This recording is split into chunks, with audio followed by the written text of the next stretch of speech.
বৃক্ষ দিয়ে সাজাই দেশ, সমৃদ্ধ করি বাংলাদেশ। 30শে জুলাই রোজ মঙ্গলবার বিকাল 4টায় খোকসা উপজেলা চত্বরে বৃক্ষরোপণ ও কর্মসূচির আয়োজন করা হয়। উক্ত বৃক্ষরোপণ কর্মসূচি অনুষ্ঠানে প্রধান অতিথি হিসাবে উপস্থিত ছিলেন জনাব মোহাম্মদ এহতেশাম রেজা, জেলা প্রশাসক, কুষ্টিয়া। বিশেষ অতিথি হিসাবে উপস্থিত ছিলেন খোকসা উপজেলা চেয়ারম্যান আল মাসুম মোর্শেদ শান্ত। উক্ত অনুষ্ঠানে সভাপতিত্ব করেন খোকসা উপজেলা নির্বাহী অফিসার ইরুফা সুলতানা। উক্ত অনুষ্ঠানে উপজেলার বিভিন্ন ইউনিয়নের দুস্থ অসহায় পরিবারের মাঝে বিভিন্ন ফলজ ও ঔষধি গাছ।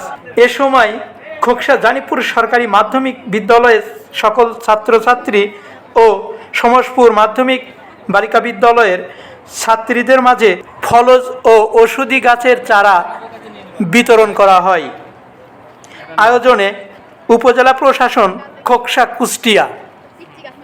এ সময় ছাত্রছাত্রীরা বলেন, পেয়ারা গাছ, আম গাছ আর নিম গাছ এগুলো কি করবা? বাসায় গিয়ে রোপণ করবো। নিম গাছের দিকে পায় না কি কি গাছ পেয়েছো যদি বলি? আম গাছ, নিম গাছ আর পেয়ারা গাছ।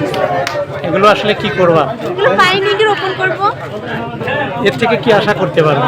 এর থেকে আশা করা যায় এক বছর পরে আমরা একটি বৃক্ষ পাবো, সেখান থেকে আমরা অক্সিজেন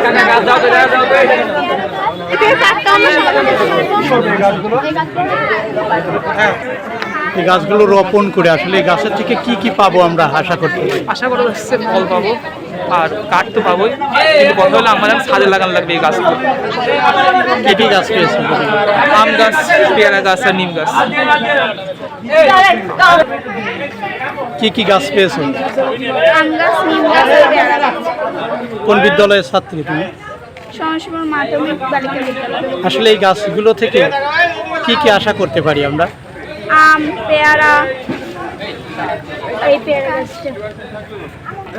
কি কি গাছ পেয়েছো? আম গাছ, পেয়ারা গাছ আর নিম গাছ। আসলে এগুলো রোপণ করে আমরা কি কি পেতে পারি? আম পেতে পারি, পেয়ারা পেতে পারি এবং গাছ পেতে পারি। আসলে অক্সিজেনটাই তো মানুষের মেন, তো সেটা কি আমরা পাবো? ইয়াস। রোপণ করবা? উপজেলা প্রশাসন, উপজেলা পরিষদের পক্ষ থেকে এখানে বৃক্ষরোপণ প্রদান করা হচ্ছে মানুষের আমের চারা উন্নত জাতের। এরা এটা পেয়ে অনেক উপকৃত হবে, সমাজের জন্য কাজ করবে, আমাদের অক্সিজেনের পরিমাণ বাড়বে এবং পুষ্টিকর যে ফল আছে। এখানে বিভিন্ন জাতের আমের গাছ আছে, পেয়ারা গাছ আছে, এগুলো তাদের পুষ্টি সাধন করবে। আমি উপজেলা পরিষদ, উপজেলা প্রশাসনকে, আমাদের সম্মানিত উপজেলা চেয়ারম্যান মহোদয় এবং উপজেলা নির্বাহী অফিসারকে ধন্যবাদ জানাই এবং সাধুবাদ জানাই এরকম একটা ব্যতিক্রমী একটি উদ্যোগ নেওয়ার জন্য। ধন্যবাদ আপনাকে। ধন্যবাদ।